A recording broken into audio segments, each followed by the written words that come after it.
आकाशवाणी भोपाल से प्रस्तुत हैं प्रादेशिक समाचार।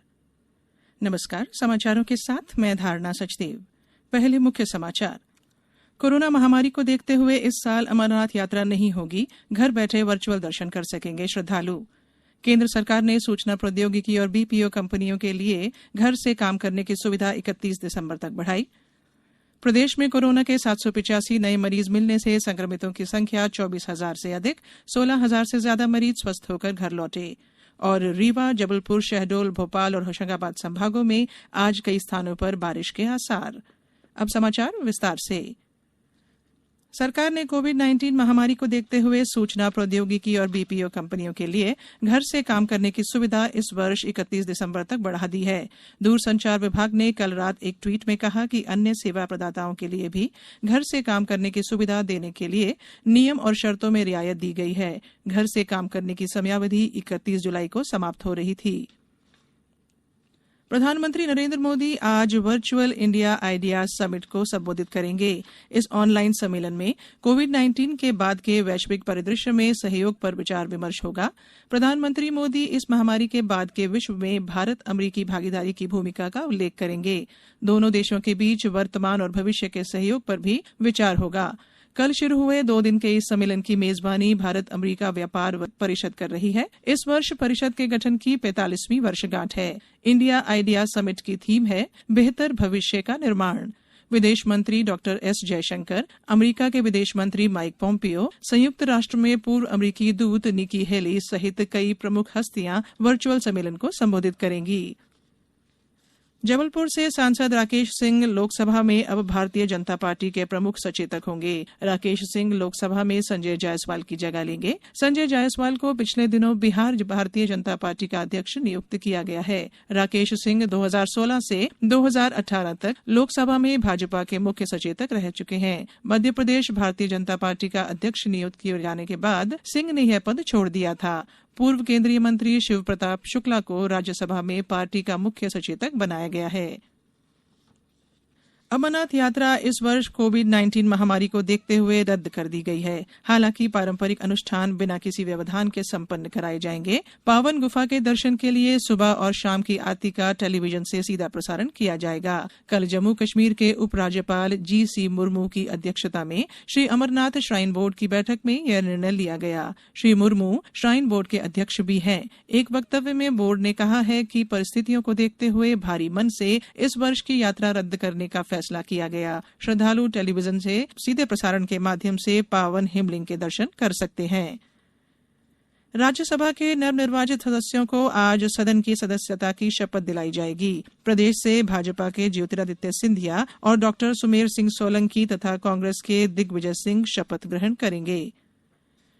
मानव संसाधन विकास मंत्री रमेश पोखरियाल निशंक ने कहा कि सरकार यह सुनिश्चित करेगी कि जेईई मुख्य और एनडीए की परीक्षा एक ही दिन न हो। उन्होंने कहा कि इन दोनों परीक्षाओं की तिथि को लेकर विद्यार्थियों से कई अनुरोध मिले हैं और स्थिति की जांच की गई है। मानव संसाधन विकास मंत्री ने कहा है कि राष्ट्रीय परीक्षा एजेंसी महानिदेशक सुनिश्चित करेंगे कि ये दोनों परीक्षाएं एक ही दिन न हों। ये समाचार आप आकाशवाणी भोपाल से सुन रहे हैं। हमारे समाचारों को अब आप कभी भी और कहीं भी अपनी सुविधा के अनुसार सुन सकते हैं। ये समाचार बुलेटिन YouTube, ट्विटर और फेसबुक पर AIR न्यूज भोपाल पेज पर सुने जा सकते हैं। इसके अलावा आप हमारी वेबसाइट newsonair.com पर या AIR न्यूज ऐप पर भी समाचार सुन सकते हैं। ब्रेक के बाद समाचारों में एक बार फिर आपका स्वागत है।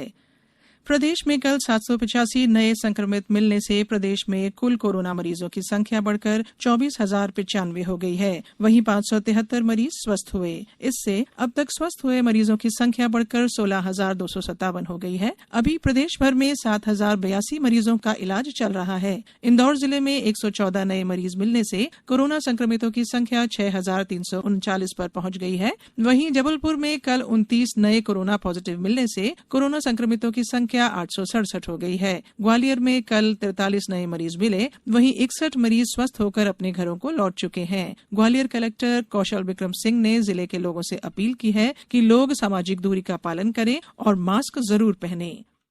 स्थितियां लॉकडाउन के कारण सुधरी हैं और कंट्रोल में रही हैं। सभी लोगों से अपेक्षा है कि घर पे रहें, मास्क लगा के रहें। कल से हम लॉकडाउन खोल रहे हैं। शाम को 7 बजे से दुकानदार दुकानें बंद करना शुरू करेंगे और 8 बजे तक अपने घरों में पहुंच जाएंगे। 8 बजे के बाद और सुबह 5 बजे तक पूर्णतः कर्फ्यू रहेगा। हमारी सभी जनता से अपील है कि वो सब्जी मंडी में सब्जी लेने ना जाएं, ठेले से ही सब्जी खरीदें। कि आप लोग अगर सोशल डिस्टेंसिंग का पालन नहीं करेंगे, मार्केट में भीड़ भाड़ लगाएंगे तो पुनः केस बढ़ सकते हैं और उसके बाद तत्काल और लंबा लॉकडाउन लगा दिया जाएगा। मंडला में कल एक कोरोना मरीज मिलने से जिले में पीड़ितों की संख्या 19 हो गई है। 6 मरीज स्वस्थ हो चुके हैं और 1 की मौत हुई है। शिवपुरी में कल 6 नए मरीज के साथ कुल पीड़ितों की संख्या 254 हो गई है। इनमें से 163 स्वस्थ हो चुके हैं। दमोह में 9 मरीज मिलने से कुल पीड़ित 94 हो गए हैं। इनमें से 37 का इलाज चल रहा है, बाकी स्वस्थ हो चुके हैं। वहीं नीमच में कल 9 मरीज मिले। उज्जैन में 27 नए मरीजों के साथ कुल संक्रमितों की संख्या 1024 हो गई है। वहीं कल 5 स्वस्थ होकर अपने घर को चले गए। राजधानी भोपाल में कोरोना के बढ़ते संक्रमण को रोकने के लिए 18 इलाकों में कल से 5 दिनों के लिए पूरी तरह से लॉकडाउन घोषित किया गया है। बाग सेवनिया इलाके में 3 दिन में 35 मरीज मिलने के बाद इलाके में टोटल लॉकडाउन का फैसला किया गया है। इस क्षेत्र में आगामी 5 दिनों तक सिर्फ आपातकालीन सेवाएं जारी रहेंगी। शेष दुकानें, व्यापारिक प्रतिष्ठान और कार्यालय आदि बंद रहेंगे, जबकि पुराने शहर के 16 इलाकों में यह पाबंदी 24 जुलाई तक रहेगी। भोपाल में पहले से ही शनिवार और रविवार संपूर्ण लॉकडाउन है। नगर निगम चुनावों के मद्देनजर इंदौर नगर निगम के वार्ड आरक्षण की कार्रवाई 31 जुलाई से की जाएगी। आरक्षण की यह कार्रवाई देवी अहिल्या विश्वविद्यालय के खंडवा रोड स्थित सभागृह में रखी गई है। इसके अलावा इंदौर जिले की 8 नगर परिषदों के वार्डों के आरक्षण की कार्रवाई 29 जुलाई से कलेक्टर कार्यालय के सभाकक्ष में रखी गई है। अब बात मौसम की। प्रदेश में कल आधा दर्जन से अधिक स्थानों पर हल्की वर्षा दर्ज की गई। छिंदवाड़ा, बैतूल, पचमढ़ी, जबलपुर, खजुराहो, सीधी, दमोह, ग्वालियर, उमरिया, होशंगाबाद और सतना में हल्की बारिश हुई है। वहीं राजधानी भोपाल में मौसम शुष्क बना रहा है। मौसम विज्ञान केंद्र के अनुसार राज्य के रीवा, जबलपुर, शहडोल, भोपाल और होशंगाबाद संभागों के जिलों में आज और कल कई स्थानों पर वर्षा होने के आसार हैं। इसके अलावा सागर, इंदौर, उज्जैन, ग्वालियर और चंबल संभागों के जिलों में भी कुछ स्थानों पर गरज चमक के साथ हल्की बारिश होने का अनुमान है। अब कुछ समाचार संक्षेप में। झाबुआ जिले के प्रभारी सचिव विवेक पोरवाल ने कलेक्ट्रेट सभाकक्ष में कोविड-19 प्रबंधन की समीक्षा बैठक की। उन्होंने कहा कि कोरोना वायरस संक्रमण के बचाव एवं रोकथाम के लिए विशेष प्रयास करने की आवश्यकता है। मुरैना कलेक्टर श्रीमती प्रियंका दास एवं पुलिस अधीक्षक अनुराग सुजानिया ने कल नगर निगम के दायरे में आने वाले बाजारों का दौरा कर कोरोना प्रोटोकॉल के पालन को लेकर स्थिति का जायजा लिया। मंडला जिले में 1,78,000 हेक्टेयर में खरीफ बोनी हो चुकी है, जो कि कुल रकबे का 87% है। जिले में 2,06,000 हेक्टेयर में खरीफ की बोनी का लक्ष्य है। छिंदवाड़ा में नकली उर्वरक मामले में कृषि संचालन ने एक विक्रेता के खिलाफ कार्रवाई की है। सतना पुलिस अधीक्षक और अनुविभागीय अधिकारियों की मौजूदगी में आज चिट फंड कंपनियों के खिलाफ लोगों की शिकायतों को सुनेंगे। कटनी जिले के मुख्य स्वास्थ्य अधिकारी को रिश्वत मामले में निलंबित कर दिया गया है। अंत में बुलेटिन के मुख्य समाचार एक बार फिर। कोरोना महामारी को देखते हुए इस साल अमरनाथ यात्रा नहीं होगी। घर बैठे वर्चुअल दर्शन कर सकेंगे श्रद्धालु। केंद्र सरकार ने सूचना प्रौद्योगिकी और बीपीओ कंपनियों के लिए घर से काम करने की सुविधा 31 दिसंबर तक बढ़ाई। प्रदेश में कोरोना के 785 नए मरीज मिलने से संक्रमितों की संख्या 24,000 से अधिक, 16,000 से ज्यादा मरीज स्वस्थ होकर घर लौटे। और रीवा, जबलपुर, शहडोल, भोपाल और होशंगाबाद संभागों में आज कई स्थानों पर बारिश के आसार। इस बुलेटिन में इतना ही। घर में रहिए, सुरक्षित रहिए और सुनते रहिए आकाशवाणी। नमस्कार।